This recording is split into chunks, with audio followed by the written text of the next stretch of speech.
protection juridique qui convient à ce joyau qui est le parc de la Gatineau. Merci, Monsieur le Président.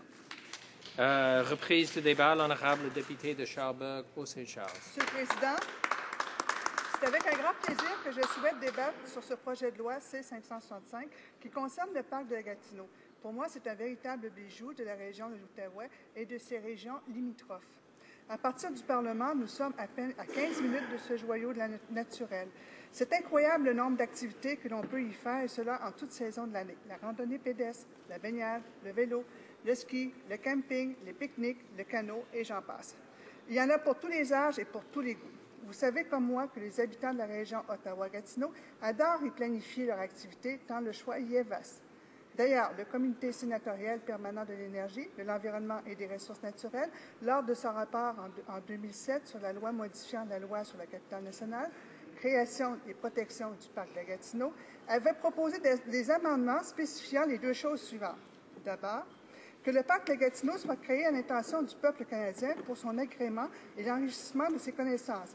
Il doit être entretenu et utilisé conformément à la présente loi et au règlement de façon à rester intact pour les générations futures. De plus, on y ajoute que la préservation et le rétablissement de l'intégrité écologique par la protection des ressources naturelles et des ressources écologiques sont la première priorité de la Commission pour tout aspect de la gestion du parc de la Gatineau. Ce sont deux points très importants et rejoignent les principaux objectifs du projet de loi C-565, c'est-à-dire empêcher la vente du parc en petites parcelles par des promoteurs immobiliers, s'assurer que les générations futures pourront encore bénéficier de l'utilisation du parc tel qu'il est aujourd'hui, préserver toute la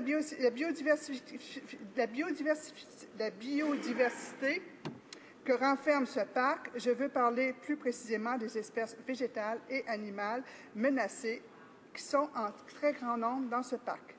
Pour tout vous dire, c'est le parc de Gatineau qui abrite la plus grande concentration des espèces menacées.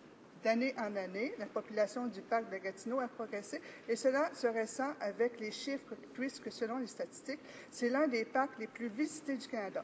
En 2011, le parc a reçu plus de 2 700 000 visites et génère des retombées économiques annuelles estimées à plus de 25 millions de dollars. Cependant, si cela est une très bonne nouvelle pour la région, cela génère aussi des inquiétudes très fondées qui risquent de menacer ce trésor qui reste très fragile.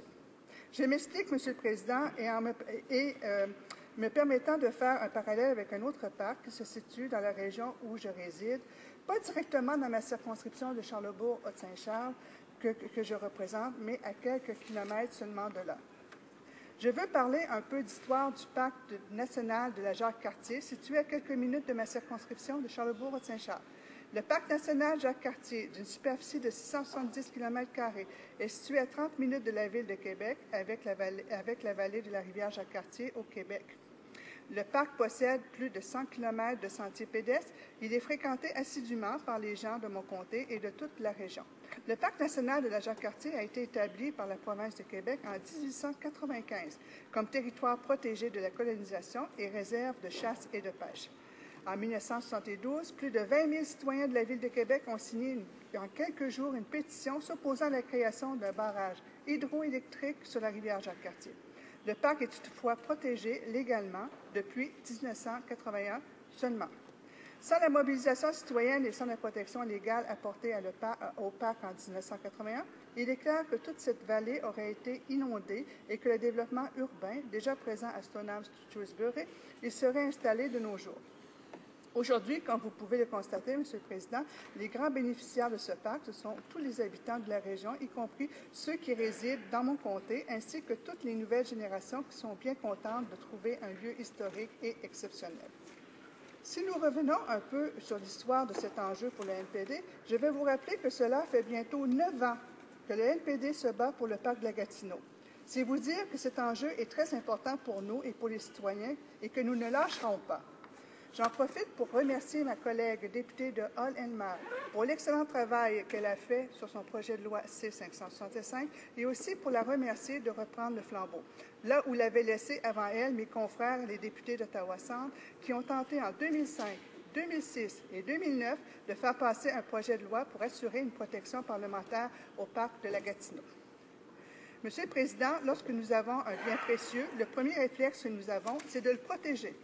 Alors, je considère que c'est la même chose pour le cas du parc de la Gatineau, qui est un bien précieux non seulement pour les visiteurs, pour la nature elle-même, et également pour les générations futures, comme je l'ai expliqué précédemment.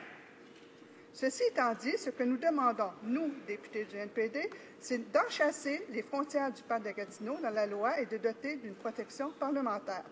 La raison pour laquelle le NPD insiste et persiste, c'est qu'actuellement, le parc de Gatineau n'est pas protégé par cette loi parlementaire et peut se faire vendre par petites parcelles à des intérêts privés sans que les parlementaires aient leur mot à dire. De plus, nous ne connaissons mal les limites et les frontières. Il s'agit d'une raison de plus en plus pour clarifier le statut du territoire que nous voulons protéger des intérêts privés au bénéfice de l'intérêt collectif, c'est-à-dire de tous ceux qui désirent venir visiter et profiter de ces activités. Nous voulons donc, nous, députés du NPD, que le parc bénéficie des mêmes protections légales que celles de nos parcs nationaux. Cependant, nous ne demandons pas que le parc de Gatineau soit transformé en parc national. Soyons bien clairs là-dessus. Monsieur le Président, revenons au contexte de ce parc et de la problématique qu'il rencontre. Cela fait plus de 75 ans que le parc de Gatineau, géré par la Commission de la capitale nationale, ne possède pas de statut particulier. Ainsi, clairement, aux parcs nationaux, il n'a pas de protection légale ni de statut officiel. Actuellement, 2 % des terres situées à l'intérieur du parc de la Gatineau appartiennent à des intérêts privés. Ce qui risque de se passer, c'est qu'avec la demande croissante de l'immobilier, cela se fasse au détriment du parc de la Gatineau. Toutes les statistiques s'entendent pour dire que la région connaîtra un essor démographique important dans les années à venir. Ceci laisse pressentir que les promoteurs immobiliers vont s'intéresser au parc de la Gatineau pour étendre leur marché de la construction. C'est une des menaces dont nous voulons prémunir le parc de la Gatineau en lui assurant cette protection parlementaire et rien de moins. Les bénéfices d'adopter un projet de loi C-565 sont nombreux, tant pour la population, l'environnement, la biodiversité, les générations futures et les Premières Nations. En adoptant ce projet de loi, nous pouvons empêcher la vente des terrains publics qui composent le parc et donner également le mandat à la Commission de la capitale nationale de faire l'acquisition du 2 % des terrains privés restants à l'intérieur de celui-ci. En adoptant ce projet de loi, nous assurons également de pouvoir maintenir la biodiversité des espèces animales et végétales menacées dans le parc de la Gatineau, qui, comme je le disais auparavant, est le parc qui abrite la plus grande concentration de ces espèces menacées.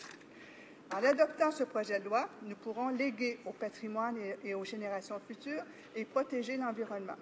En adoptant ce projet de loi, nous prenons soin de rappeler les liens historiques importants entre les Algonquins et le parc de la Gatineau, qui, bien avant l'arrivée des Européens, fréquentaient les collines de la Gatineau. Le NPD n'est pas le seul à vouloir cette protection spéciale, puisque nombreux intervenants appuient notre position. Je veux parler de Nature Québec, du Conseil régional de l'environnement et du développement durable de l'Outaouais, de la section de la vallée de l'Outaouais de la Société pour la nature et des parcs du Canada, et bien d'autres. Ajouté à cela, il y a la pétition mise en circulation par ma collègue, qui est la marraine du projet de loi C-565, qui a recueilli près de 5 000 signatures. Ce nombre de signatures prouve bien que la population soutient massivement notre initiative. De plus, selon un sondage effectué par Le Droit en 2009, 86 % des répondants voulaient que le gouvernement légifère pour protéger le parc de la Gatineau. Le gouvernement a d'ailleurs montré des signes d'ouverture dans ce dossier et ce que nous voulons aujourd'hui, c'est qu'il passe de la parole à l'acte en soutenant ce projet de loi C-565. Le gouvernement a reconnu, et je cite, que le parc de la Gatineau est l'une des ressources naturelles précieuses et uniques dans la région de la capitale nationale. Fin de la citation. Donc, ce qui reste à faire, c'est de voter en faveur du projet de loi C-565, qui est bien encadré, puisque, comme je le disais, c'est fait pour les 8 ans que le NPD se bat pour se faire adopter. Merci, M. le Président. Resuming debate, the Honourable